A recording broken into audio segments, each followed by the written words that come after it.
আছি যশোরের প্রাচ্য একাডেমি।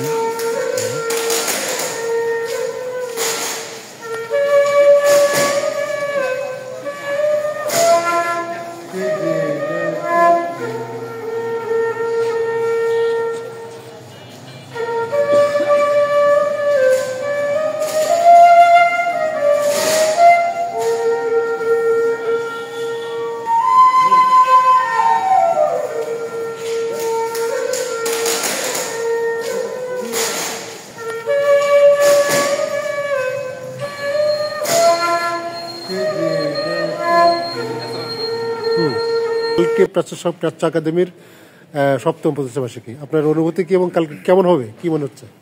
কালকে আমার অনুভূতি যে খুব ভালো হবে, আর আমাদের বাচ্চারা যে আনন্দ করছে, হ্যাঁ, তাদের গার্ডিয়ানরাও যে আনন্দ করছে, এগুলো খুব ভালো লাগছে। তো প্রথম তো অনেক কিছুই ত্রুটি আছে, আগামীতে কেটে যাবে, তো খুব ভালো লাগছে। আর সবথেকে ভালো লাগছে যে দইস আমার সাংবাদিক, আমরা একসাথে রাজনৈতিক কর্মী, স্বৈরাচার বিরোধী আন্দোলনে রাজপথে একসাথে থেকেছি আপদে বিপদে, সে আবার আজকে আমাদের প্রাচ্য সংঘের সদস্য হয়ে আমাদের কালচারাল ফ্রন্টের মুভমেন্টে শরিক হয়ে গেল, মহা খুশি। মাথায় কি ভাই এটা একটু বলেন। আমিও আন্তরিকভাবে মনের দিক দিয়ে আমি উদ্বেলিত, আমি মুগ্ধ, পরিতৃপ্ত যে আমার নেতা বেনজির খান স্বৈরাচার ইরশাদ বিরোধী আন্দোলনে যে রাজপথে নেতৃত্ব দিয়ে স্বৈরাচারকে বিতাড়িত করার বিশাল ভূমিকা রেখেছে, আমি তার সান্নিধ্যে আসতে পেরেছি বা তার পাশে থাকার সুযোগ হয়েছে, আমি সত্যি আমি মুগ্ধ। যদি ভুল করো যে ভিডিও প্লিজ আলাতুল কালাম গিরগির, আলাতুল কালো গিরগিরি গিরগিটি গিরগির ইনতা মাফি মালুম না, এস ফয়দা ইনতা মাফি মালুম। এর অর্থ হচ্ছে আমি সারাদিন আরবি ভাষায় কথা বললাম, তুই কিছু বুঝলি না, তো লাভটা কি?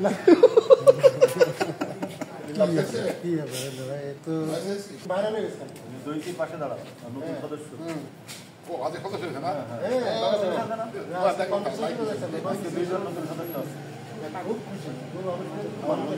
বাচ্চাদের ছবি প্রদর্শন হবে এখানে প্রতিষ্ঠা বার্ষিকী উপলক্ষে।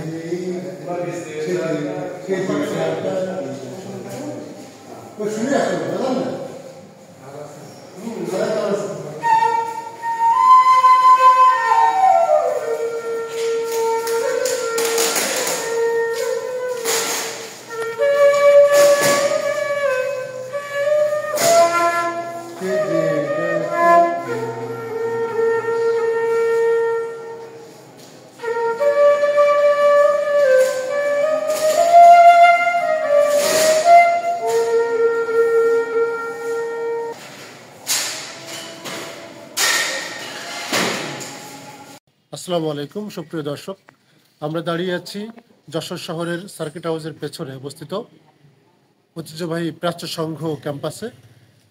আগামীকাল 20 ডিসেম্বর 2024 শুক্রবার প্রাচ্য একাডেমির প্রতিষ্ঠাবার্ষিকী।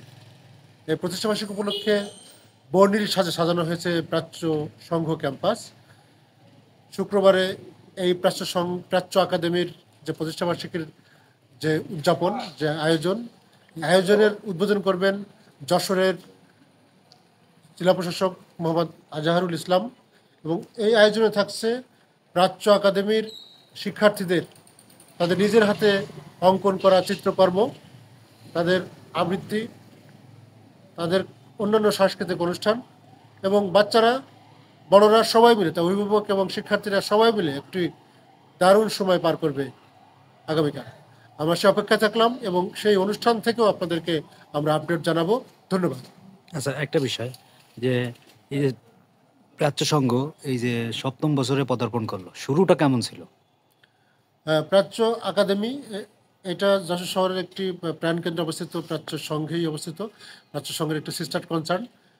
এই প্রতিষ্ঠানটির উদ্দেশ্য মূলত ফাইন আর্টসের এবং কালচারাল নিয়ে কাজ করা।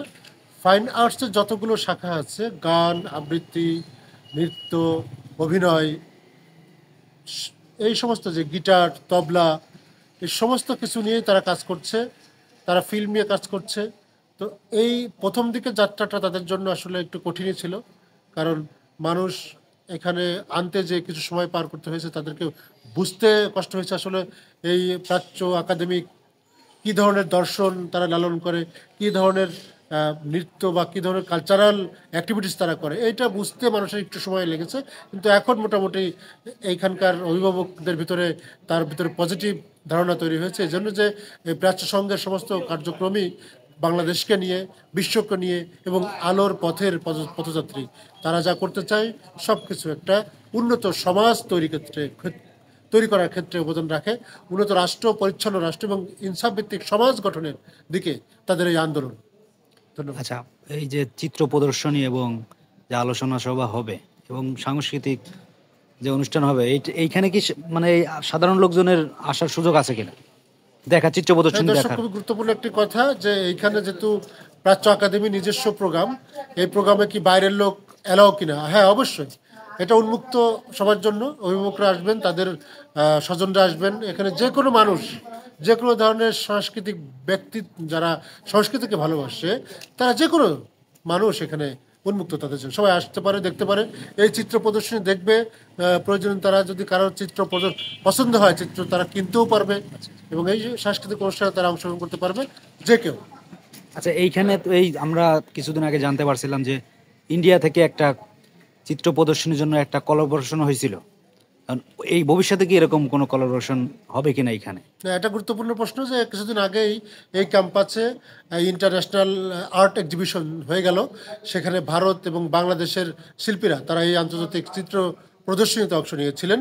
তো আজকের এই যে শিল্পীরা যে অঙ্কনগুলো করবে, তো এটা আগামীতে অবশ্যই আন্তর্জাতিক মহলেও, শুধু ভারত নয়, পৃথিবীর যে কোনো দেশের মানুষের সাথেও একসাথে এই ধরনের আন্তর্জাতিক প্রদর্শনী এখানে আগামীতে হবে।